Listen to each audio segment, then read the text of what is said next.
Selama ribuan tahun, manusia terus memperdebatkan satu nama yang sama. Tapi, bagaimana kalau selama ini kita bahkan salah memahami apa yang sedang kita cari?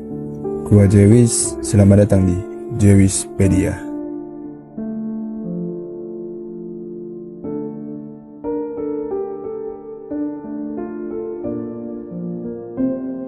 Kisah perjalanan pikiran ini dimulai lebih dari 2300 tahun yang lalu di Yunani kuno. Seorang pemikir besar bernama Aristoteles yang kemudian ribuan tahun setelahnya disempurnakan oleh filsuf abad pertengahan Thomas Aquinas, mengajukan sebuah teka-teki logika yang sangat mendasar, sebuah teka-teki yang bahkan membuat para fisikawan modern hari ini menggaruk kepala. Coba bayangkan, lu sedang memperhatikan barisan domino yang jatuh satu persatu secara beruntun. Domino B jatuh karena didorong oleh domino A. Domino A jatuh karena sebelumnya didorong oleh domino 0. Pertanyaan sederhananya, siapa atau apa yang mendorong domino paling pertama? Dalam hukum fisika dasar maupun logika rasional, tidak ada akibat tanpa sebab. Setiap peristiwa di alam semesta ini adalah akumulasi dari peristiwa sebelumnya. Pohon tumbuh karena ada benih, benih ada karena induknya, induknya ada karena reaksi kimia, dan reaksi kimia terjadi karena adanya interaksi atom. Tapi, kalau kita tarik rantai sebab akibat itu mundur terus ke belakang tanpa batas, logika kita bakal terjebak dalam sebuah jurang tanpa dasar yang dalam filsafat disebut sebagai infinite regress. Sebuah perulangan tak terhingga yang secara logis tidak mungkin terjadi. Harus ada satu titik berhentinya, harus ada satu titik pemicu awal yang tidak membutuhkan pemicu lain. Bayangkan, seperti ledakan Big Bang sekitar 13,8 miliar tahun lalu, fisika memberitahu kita bahwa seluruh materi ruang dan bahkan waktu itu sendiri dimulai dari satu titik singularitas. Tapi, fisika tidak bisa menjawab apa yang menyulut pemicunya sebelum ruang dan waktu itu ada. Disinilah Aristoteles memperkenalkan sebuah konsep megah bernama The Unmoved Mover, sang penggerak yang tidak digerakkan atau the first cause. Dalam kacamata filsafat klasik ini, Tuhan tidak dipahami sebagai sosok antropomorfik, bukan figur berwujud fisik yang duduk di atas tahta awan dengan emosi seperti manusia. Mereka memandang Tuhan sebagai fondasi keberadaan atau the ground of being, sebuah energi murni, hukum absolut, atau keberadaan pertama yang berada di luar jangkauan hukum ruang dan waktu, yang menjadi pemicu utama berputarnya seluruh roda kehidupan dan hukum alam semesta.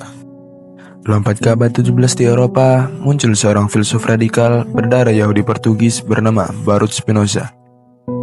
Pemikirannya saat itu dianggap sangat berbahaya dan menyesatkan, sampai-sampai dia diekskomunikasi, dibuang, dan dikucilkan total oleh komunitasnya sendiri. Tapi anehnya, ratusan tahun kemudian, gagasan yang dulu dibenci ini justru dipuji habis-habisan oleh salah satu otak paling jenius dalam sejarah peradaban, Albert Einstein. Spinoza mengajukan sebuah pertanyaan yang memutarbalikkan logika religius pada zamannya. Bagaimana kalau Tuhan dan alam semesta itu sebenarnya adalah satu hal yang sama? Konsep radikal ini dikenal dalam dunia filsafat sebagai panteisme. Bagi Spinoza, Tuhan bukanlah sosok raja di atas awan yang sibuk mengawasi, punya emosi seperti manusia, atau intervensi membagikan hukuman dan hadiah. Menurutnya, pemikiran seperti ini adalah bentuk antropomorfisme, alias manusia yang terlalu percaya diri memproyeksikan sifat dirinya ke dalam wujud Tuhan. Spinoza menegaskan, Tuhan adalah seluruh realita, hukum fisika, struktur matematika, dan keraturan alam semesta itu sendiri. Tidak ada pemisah antara pencipta dan ciptaan. Maka, ketika wartawan pernah bertanya langsung kepada Albert Einstein, apakah dia percaya pada Tuhan, Einstein menjawab dengan sangat elegan, "Saya percaya pada Tuhannya Spinoza, yang menyatakan dirinya dalam keteraturan yang harmonis dari semua yang ada, bukan pada Tuhan yang sibuk dengan nasib dan tindakan manusia." Jadi, di kacamata Spinoza dan Einstein, setiap kali lu takjub melihat rumitnya untaian DNA, presisinya gravitasi yang menahan bumi, atau indahnya hamparan bintang di malam hari, di momen itulah lu sebenarnya sedang menatap wajah Tuhan. Tapi, tunggu dulu. Apakah akal dan otak manusia benar-benar sanggup membuktikan atau memahami keberadaan Tuhan secara utuh? Di abad ke-18, seorang filsuf Jerman yang sangat disiplin bernama Immanuel Kant datang dan memberikan tamparan keras buat para pemikir sebelumnya. Kant pernah berkata, otak dan panca indera manusia itu punya keterbatasan sistem. Bayangkan, lu memakai kacamata dengan lensa berwarna hijau seumur hidup lu. Otomatis, seluruh dunia yang lu lihat akan tampak berwarna hijau. Tapi, Apakah dunianya benar-benar hijau? Tentu tidak. Itu cuma cara mata lu memproses informasi. Sama halnya dengan otak manusia, kita hanya bisa memproses realita lewat kacamata ruang, waktu, dan hukum sebab akibat. Sesuatu yang kita sebut dunia nyata menurutkan adalah fenomena. Dunia sebagai ia tampak bagi indera kita, sementara Tuhan berada di ranah yang kan sebut sebagai noumena, realita hakiki yang berdiri sendiri di luar jangkauan indera, ruang, dan waktu. Menurutkan, mencoba membuktikan keberadaan Tuhan lewat sains, matematika, atau laboratorium itu sama konyolnya dengan mencoba menjelaskan warna merah kepada orang yang lahir tanpa indera penglihatan. Alat kita tidak akan pernah cukup. Tapi uniknya, kan tidak pernah menolak konsep Tuhan. Bagikan, manusia sangat membutuhkan konsep Tuhan, bukan sebagai objek penelitian sains, melainkan sebagai kompas moral dan postulates praktis. Tanpa adanya kesadaran akan sesuatu yang transendental, konsep keadilan, moralitas, dan hakikat hidup manusia akan runtuh dalam nihilisme. Sekarang, mari kita tarik pertanyaan ini ke sudut pandang yang sangat mengandalkan data, sains kognitif, dan biologi evolusioner. Kenapa sih dari peradaban kuno Mesopotamia sampai ke era modern masa kini, manusia secara alami selalu punya dorongan mendalam untuk mencari Tuhan?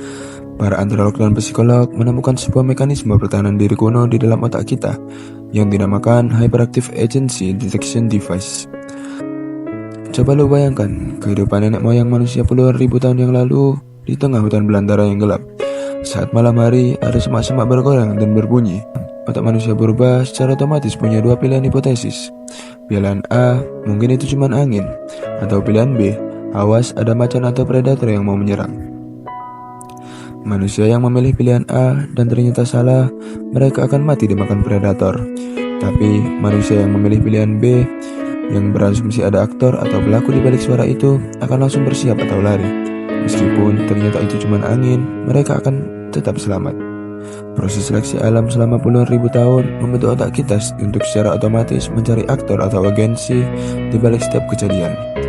Mekanisme bertahan hidup inilah yang membuat manusia secara intuitif ketika menatap keteraturan alam semesta, badai yang dahsyat atau indahnya tata surya, otak kita langsung merespon. Pasti ada aktor agung yang sengaja merancang ini semua. Pada akhirnya, filsafat dan sains hadir bukan untuk mengurung pikiran kita dalam satu kotak jawaban yang kaku, melainkan untuk membuka mata kita seluas-luasnya terhadap betapa megahnya misteri realita ini. Mau lu melihat Tuhan sebagai sang penggerak pertama seperti Aristoteles, sebagai keteraturan hukum alam yang indah seperti Spinoza dan Einstein, sebagai batas misteri akal seperti Kant, atau sebagai manifestasi dari kecanggihan otak evolusi manusia? Menelusuri pertanyaan ini mengajarkan kita satu pelajaran paling berharga, betapa kecilnya kita dan betapa luasnya samudera pengetahuan yang belum pernah kita jamah. Gua Jewis dari Jewispedia. Kalau menurut sudut pandang dan pemikiran lu sendiri, Tuhan itu sebenarnya apa? Lu lebih setuju sama filsuf yang mana? Tulis pendapat kritis dan bijak kalian di kolom komentar. Jangan lupa tekan tombol like dan subscribe buat dukung channel ini terus menyajikan konten deep dive yang bikin otak kita berputar.